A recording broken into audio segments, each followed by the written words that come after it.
لك اهدى اهدى شباب. شوفي اسمع شوفي.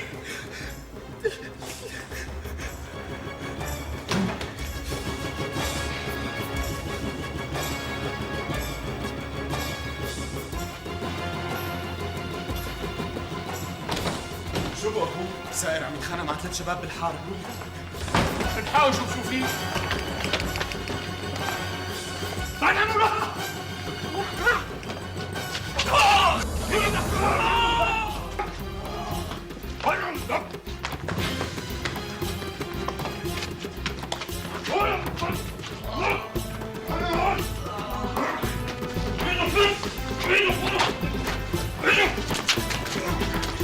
اشرف يا حيوان لباس.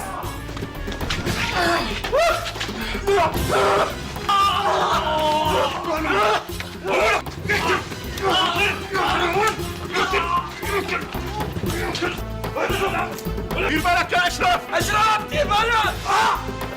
ولك لك يا عم مبسوط دخلت مرة يا علامتي.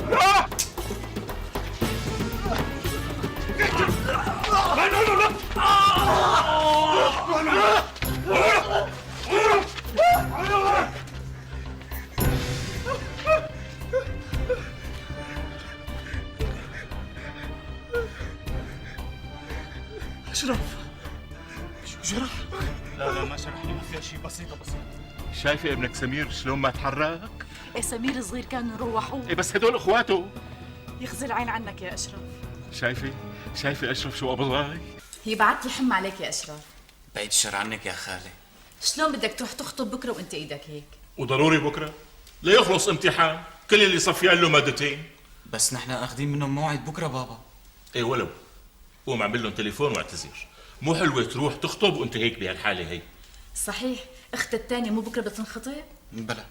طيب معقوله يروحوا عائلتين يخطبوا سوا وهن بالاساس ما بيعرفوا بعض؟ هي مو معقولة، بس نحن حبينا هيك، واهلها ما كان عندهم مانع. لا يا ابني بنروح لحالنا، اوجب إلنا. قوم دق لهم تليفون واجل الموعد. يلا. حاضر.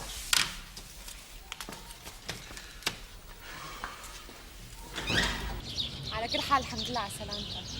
شايفة على الحظ. ايه بس بصراحة اشرف يعني وبدون زعل، يعني واذا يعني ايدك مجروحة شو فيها؟ هلا معقول أول يوم بدي فوت لعندكم على البيت تفوت هيك مربوط؟ ايه معقول ما فيها شيء. بعدين مو اليوم جاي طارق يخطب أختك نادية؟ ايه بجوز تهتموا بأهله أكثر مما تهتموا بأهلي. بالله عن جد عم تحكي؟ لا عم بمزح معك، بس عسى أن تكرهوا شيئا وهو خير لكم.